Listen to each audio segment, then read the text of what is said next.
Ата-энелер келип, мугалимдерди жулкулдатып, аларды урган учурлар аябаганда көп да. Ошо эненин ызасын, атанын ызасын тартып, ошол нерсени мугалимден чыгарып алган учурлар да болот экен. Үйдөн тарбия жетишсиз болуп калган учурлар дагы. Мугалимдерди кемсинткен, шылдыңдап мазактаган жана кордогон учурда окуучунун ата-энесине же аларга жооптуу адамдарга карата чара көрүү сунушталууда. Буга байланыштуу мыйзамдын долбоору бүгүн 30 майда парламенттин социалдык саясат боюнча комитетинде талкууланууда. Мыйзамды демилгелеген депутаттардын бири Мирлан Самыйкожонун айтымында бузуулар кодексине өзгөртүү киргизүү сунушталып, 12-16 жаш курактагы балдар мугалимге ушундай мамиле жасаса 2000 сом мөлчөмүндө айып пул салуу сунушталууда. Эгер окуучу бир аракетин 1 жылдын ичинде экинчи жолу кайталаса 5000 сом айып каралган же 3-5 суткага камалышы мүмкүн. Айлыгы көбөйдү мына эми азырда.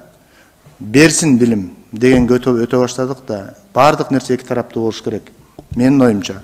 Себеби мугалим дагы эне, мугалим дагы ата, мугалимдин да баласы, мугалимдин да жолдошу, үй бүлөсү бар. Мугалимдин дагы баласынын батинкеси чыктылат. Мугалим дагы үйүнөн стресс алат. Мугалим дагы үйүнөн түйшүк тартат. Мугалим дагы ошол үйүндө көйгөйдү үйүнө таштап коюп мектепке барат. Жана антип кийген кийимине шылдыңдап же болбосо бир боорду алып берип койдусо өзүң алып ал деп баштап анан ушундай бир чекиликтерди кетирип атса, ал дагы адам да. Анын дагы акыл эсинде, анын дагы ыйманында, жүрөгүндө бир чоң нерсе бар. Биз мугалимдерди мындай бир робот катары ойлобошубуз керек. Мугалим деген бул мөмөлүү дарак.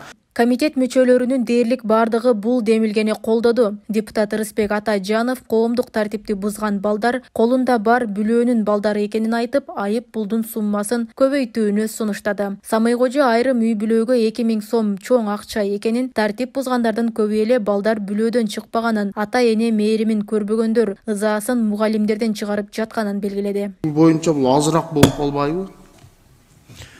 Айыппул боюнча дагы бир топ талкуу болду. Ооба, айыппул боюнча дагы азыраак. Бирок биз азыр 2000 сомдон башталып атпайбы? Кээ бир үй бүлөлөр чындап эле 2000 сом тапканга да муктаж үй бүлөлөр бар. 2000 сом кимдир бирөөлөр үчүн аябай чоң бюджет болуп эсептелинип калат да.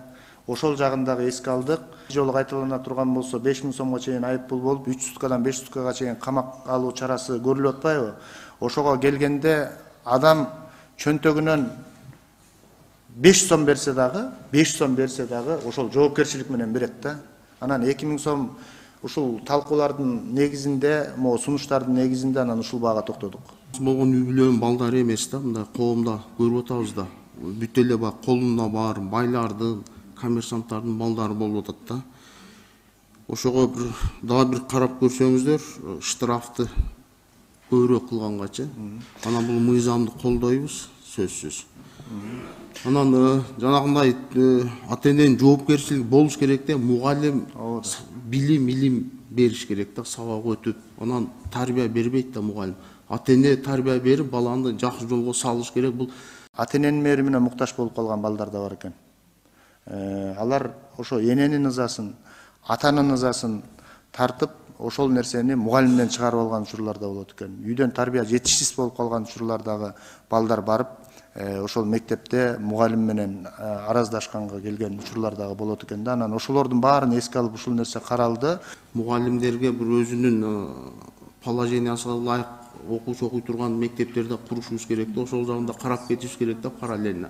25 майда Сузак районунун Сапаровка айылында Жомарт Бөкөнбаев атындагы мектепте сабак учурунда мугалимдин окуучуну сабаган видеосу интернетке тарады. Бул окуя боюнча териштирүү иштери жүрүп, кийин окуучуну сабаган мугалимдин жумуштан кетүү тууралуу арызы канааттандырылган жок. Коомдук кызуу талаш талкуу жүрүп, социалдык тармактарда бири мугалимди, экинчиси окуучуну колдогон пикирлер айтылган. Билим берүү жана илим министри Алмазбек Бейшеналиев кайрылуу жасап, тарбиядагы ата-эненин жоопкерчилиги жана билим берүү тармагынын жоопкерчилиги каралган мыйзам долбоорлорун иштеп чыгышканын билдирген. Алмазбек ачып сизден сурайын дедим элем да.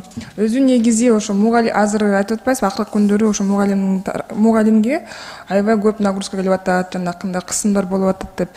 Өзүнүн государственный бир кандай бир проекттер барбы по защите прав учителей? Бир мамиле жасаган жарандарга дагы деп турат да, анын ичинде ата-энелерине. Анткени биз көрүп атабыз да, ата-энелер келип мугалимдерди жулкулдатып, аларды урган учурлар аябаганда көп да. Ошондуктан бул мыйзам кандайдыр бир деңгээлде ошого бөгөт коюшу керек деп эсептейбиз.